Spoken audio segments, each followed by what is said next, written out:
Tantor Audio, a division of Recorded Books, presents the Resilience Workbook, Essential Skills to Recover from Stress, Trauma, and Adversity, by Glenn R. Schiraldi, Ph.D., narrated by Runnette. Publisher's note: this audiobook includes bonus material. Please visit Tantor.com and type the Resilience Workbook into the search box. Follow the link to the book's page. Then, under the Supplemental Content section, please enter the access code CHECK, and then click the Unlock button to access the bonus material. The code should be entered in all lowercase letters.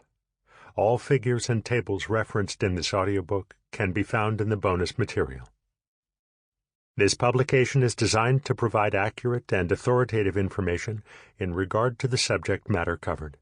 It is sold with the understanding that the publisher is not engaged in rendering psychological, financial, legal, or other professional services. If expert assistance or counseling is needed, the services of a competent professional should be sought. Introduction. Sarah had recently been widowed, leaving her to raise her 6 children alone. After an appropriate period of mourning, she became a respected employee at her new job and an even more effective leader of her family.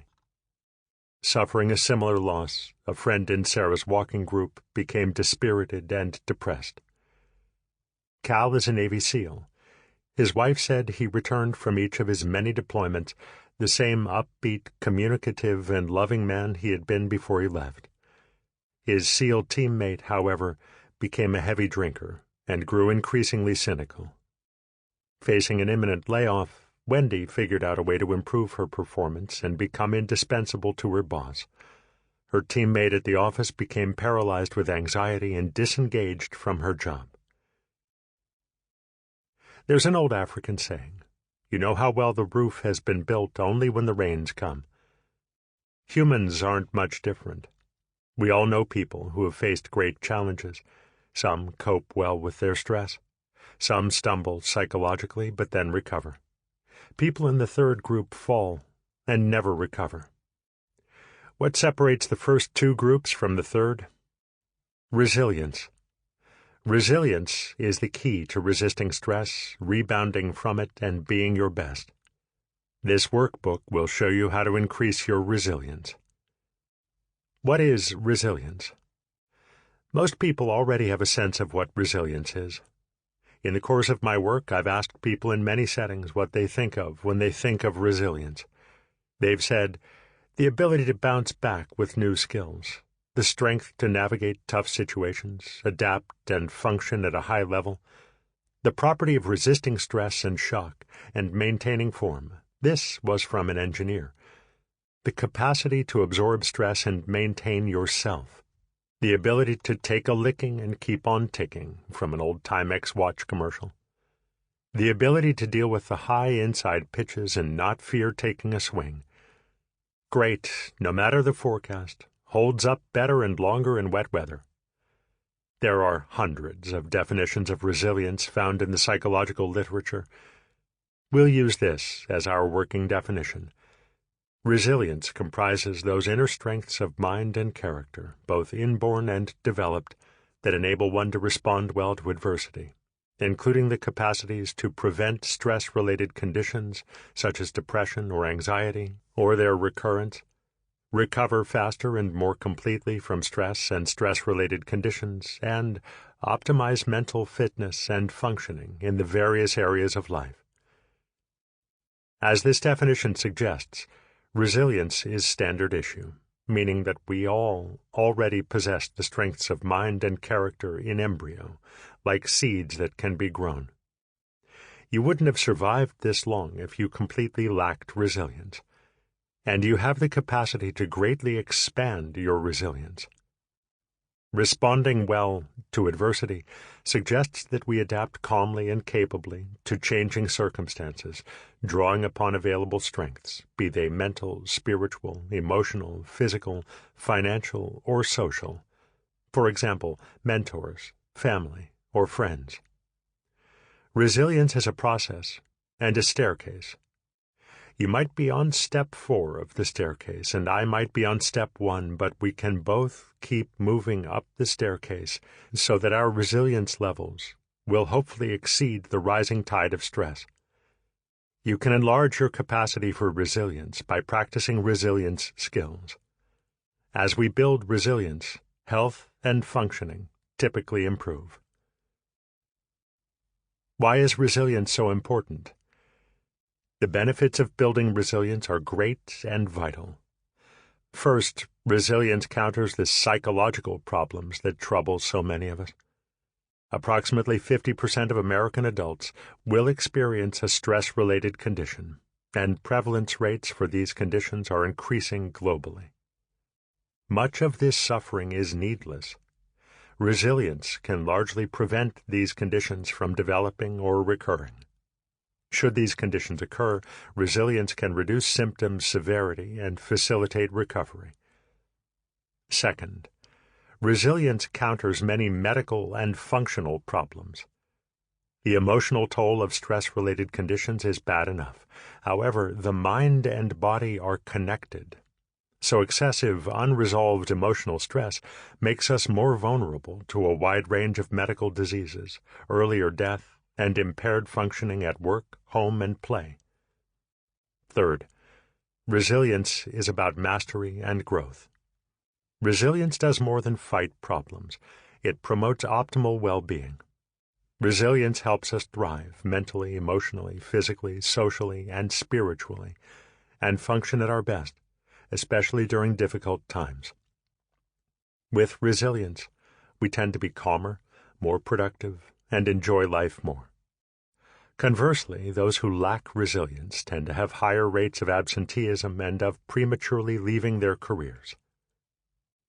Stress can play a role in initiating, maintaining, and worsening these psychological conditions, or stress-related conditions, and building resilience can help you deal with them.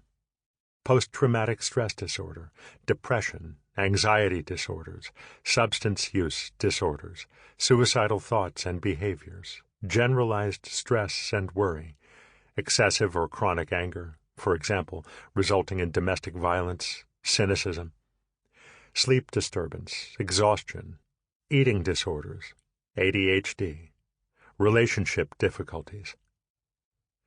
There are 2 important points about stress-related conditions worth noting. First, people show stress in different ways. For example, after being exposed to an overwhelming event or a series of stressful events, one person might develop PTSD. Another might develop depression or anxiety or have suicidal thoughts. Some might experience 2 or more stress-related conditions at the same time or at different times. Still others might continue to function reasonably well despite being troubled by agitation or fatigue from troubled sleep, even in the absence of a psychological diagnosis.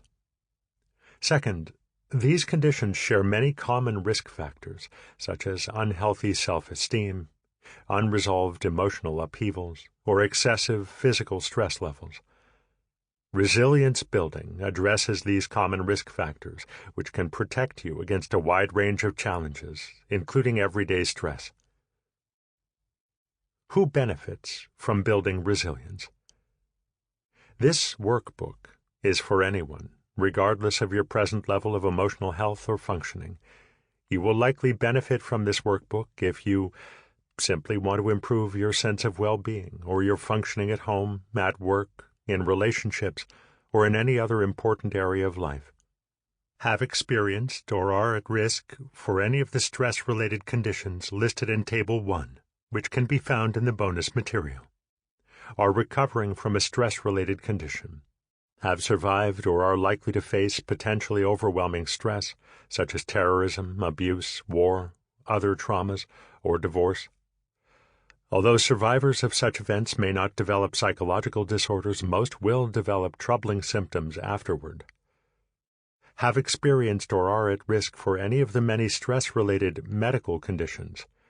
These include heart disease, hypertension, irritable bowel syndrome, chronic pain, fibromyalgia, rheumatoid arthritis, thyroid disease, psoriasis, obesity, metabolic syndrome, gynecological complaints, and cancer. want to move beyond recovery and thrive, are a military professional, police officer, firefighter, or other emergency responder. Individuals in these high-risk professions experience higher than average rates of the stress-related conditions listed in Table 1, along with higher rates of divorce and prematurely leaving one's chosen profession. Although training for such professions typically prepares emergency responders extremely well tactically, many say that they were not prepared for the emotional aftermath of their experiences. Are a mental health professional, chaplain, trainer, parent, leader, or educator who wishes to optimize your well-being and that of others. In short, building resilience can benefit all of us. Can you imagine anyone who would not benefit from growing resilient? What do we know about resilient people? I wanted to truly understand what makes real people resilient, so I traveled the country over a 5-year period and interviewed members of the greatest generation. These were ordinary people who were called to endure extraordinary adversities, economic depression, hard work, war, and sometimes family upheaval. I interviewed 41 survivors of World War II combat who returned well-adjusted, built enduring marriages, and lived fruitful lives. Being 80 years of age on average when I interviewed them, they had much wisdom to share. While most of us will not experience combat, there is much we can learn about maintaining sanity and high-level functioning in everyday life from ordinary people who have. From this and other studies of resilient adults and children, it's clear that some resilient people seem to capably sail through adversity, while others seem to falter for a time but rebound later in life. It appears that internal strengths and coping mechanisms better predict who will triumph over adversity than external circumstances.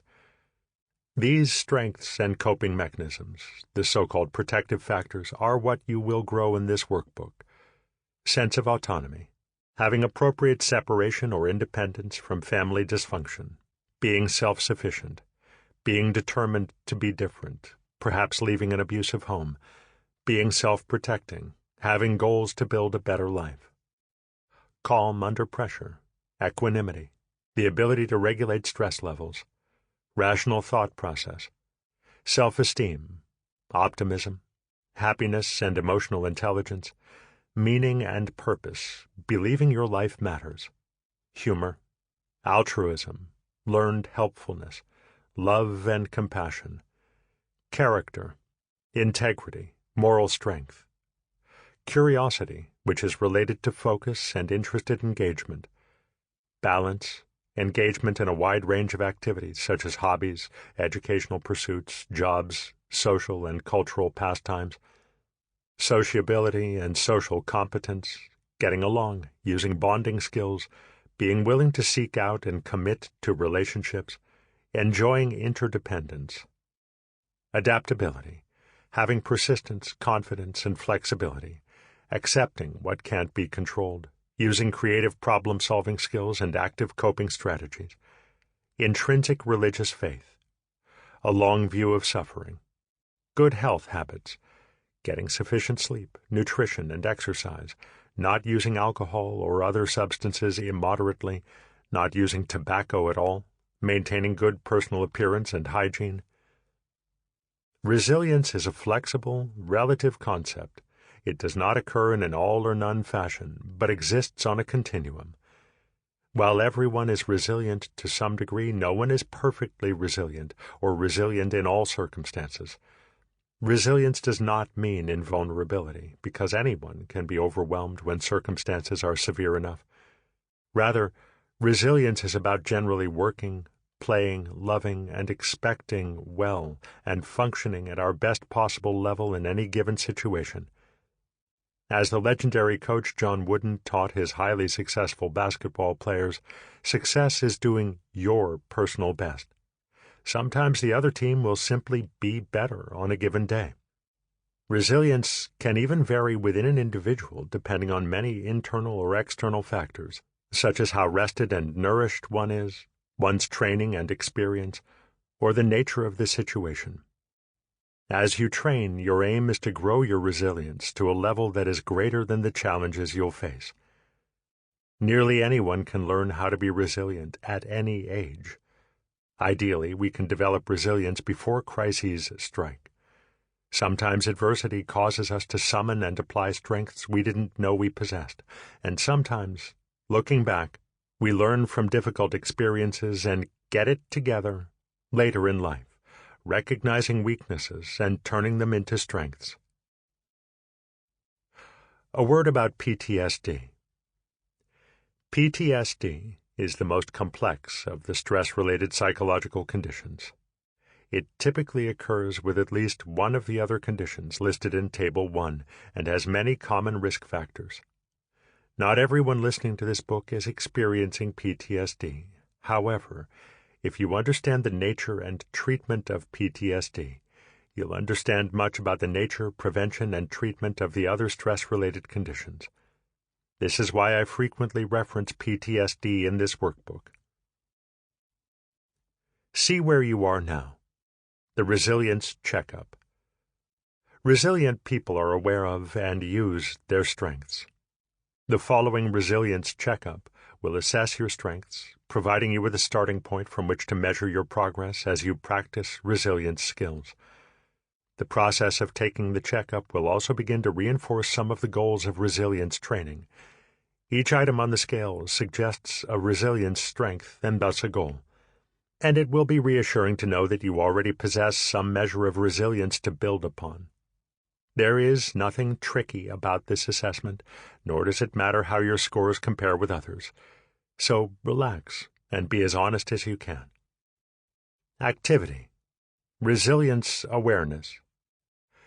To increase your awareness of what is possible, and to recognize strengths in others and yourself, notice resilience traits in others over a 2-day period, and notice resilience strengths in yourself for 2 days after that. Can resilience change? Resilience can grow. Research at the University of Maryland found that practicing resilience skills leads to significant gains in resilience, along with increased happiness, optimism, self-esteem, and curiosity, and significantly decreased symptoms of depression, anxiety, and anger. This is very good news indeed. About the skills you'll learn. This workbook is highly experiential.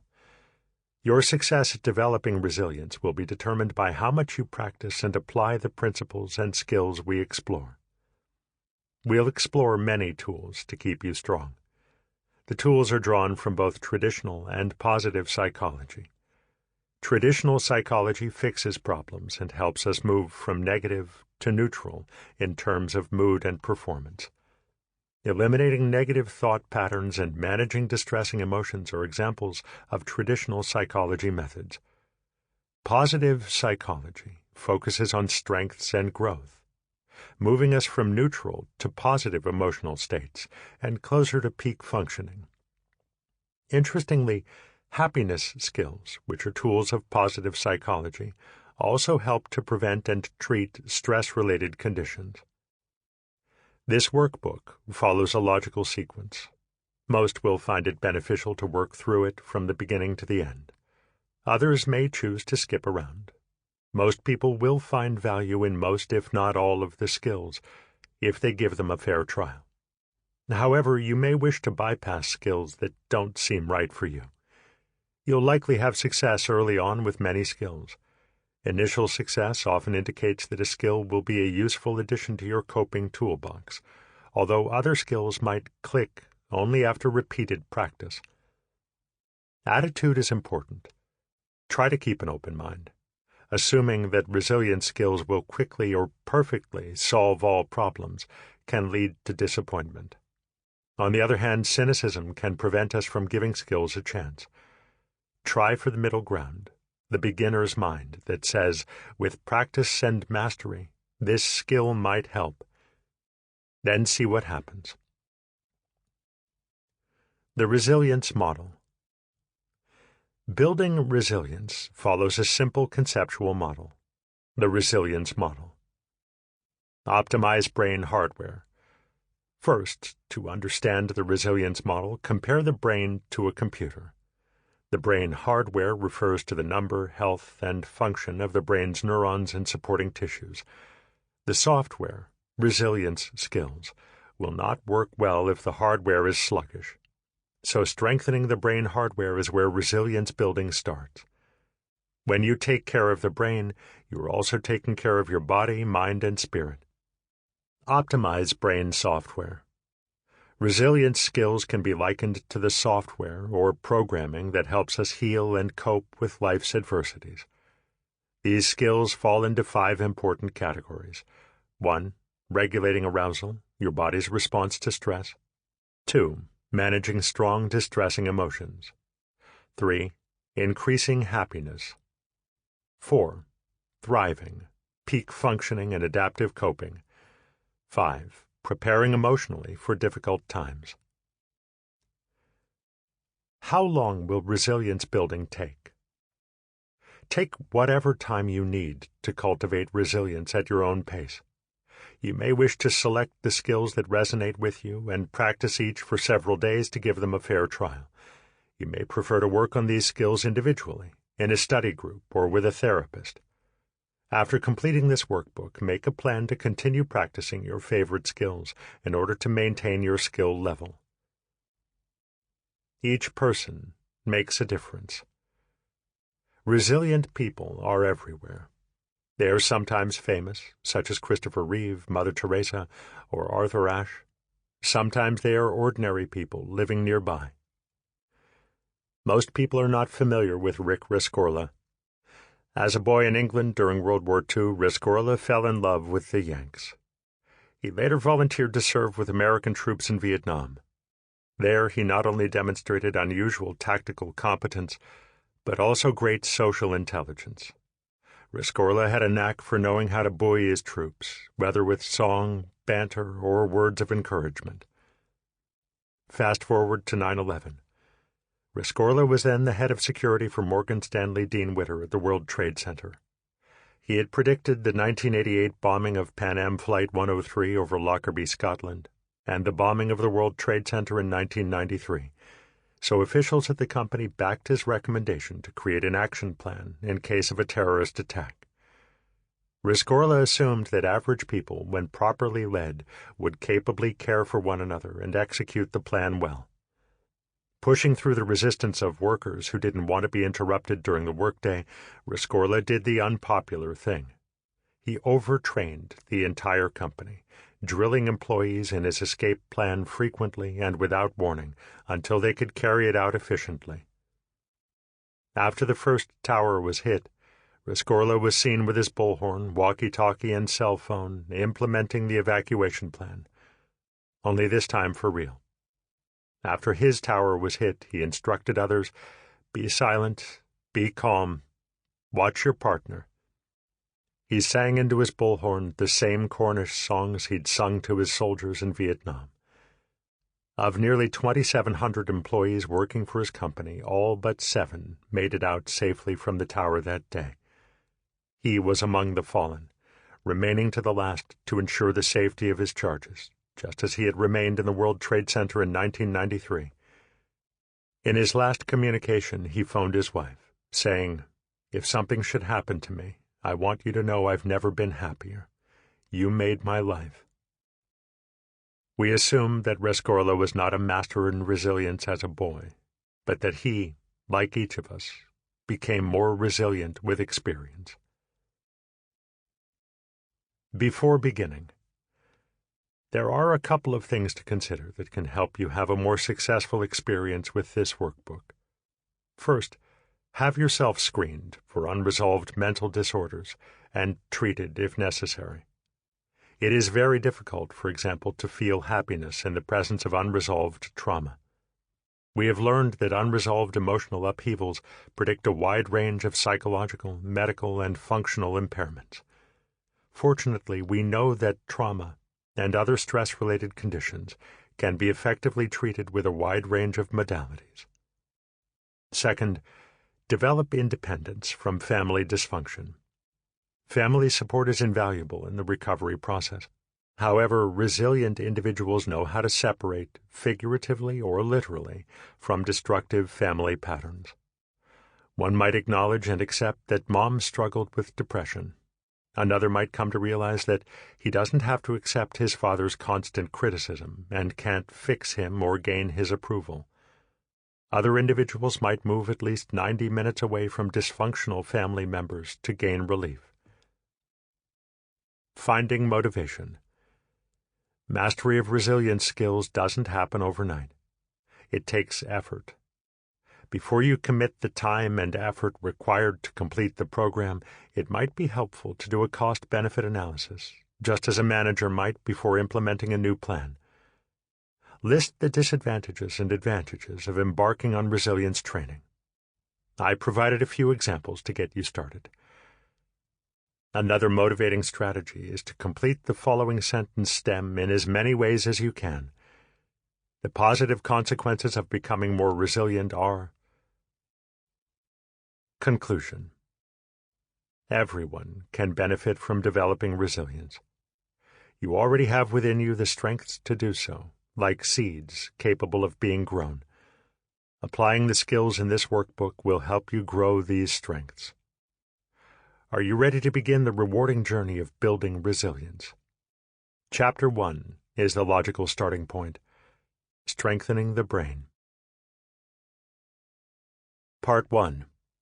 Resilience Basics. Chapter 1. Readying your amazing, adaptable brain. Resilience starts with the brain. Most people do not fully appreciate how the physical conditioning of the brain profoundly affects mental health and functioning. This chapter will explore how to optimize your brain hardware, which refers to the size, health, and functioning of neurons, nerve cells, and supportive tissues. Future chapters will then focus on the software, which is the programming or the learning of resilience skills. To better understand how we can optimize brain hardware, let's start by getting acquainted with the marvelous structure that is the brain. Brain overview. The resilient brain functions at optimal efficiency. It learns, remembers, sizes up problems, follows instructions, plans, executes decisions, and regulates mood. And it does all this relatively quickly, even under duress. The resilient brain also resists and reverses cognitive decline and brain cell death. A brain consists of 100 billion neurons, or nerve cells. Each gets input from thousands of others before it fires. The brain is the consistency of jello or tofu, suggesting the need to protect it from physical trauma. We'll explore 4 key regions related to resistance. The cerebral cortex, the outer shell of the brain, is the seat of conscious thought, logic, and reason. Consciously recalled portions of memories which are stored in neural networks that spread throughout the brain primarily reside here. The prefrontal cortex, PFC, sits just behind the forehead. If the brain is the headquarters of the body, literally corporate headquarters, then the PFC is the CEO. The PFC organizes mental and physical activity and enacts all executive functions. Weaving together what is happening around you with facts and memories stored elsewhere in the brain, the PFC judges, predicts, plans, and solves problems, initiates action, and regulates impulses and emotions. The PFC helps to keep excessive emotions in check so that you can function. The PFC typically delays decision-making until the decision feels right. That is, when facts and feelings come together. Emotional input comes from the next 2 structures, the amygdala and the hippocampus. The amygdala, which takes its name from the Greek word for almond, picks up nonverbal cues, especially negative and frightening cues, and immediately trips the stress response and emotional reactions. Thus, another's facial expression, posture, or tone of voice, or even our own negative memories, sensations, or thoughts, can arouse strong, distressing emotions and cause the physical changes of stress. All of this occurs without conscious thought or words. Thus, we might jump, or run away from a frightening situation only to think about it later. The amygdala informs the PFC of feelings and body sensations, without which the PFC's Sample complete. Ready to continue?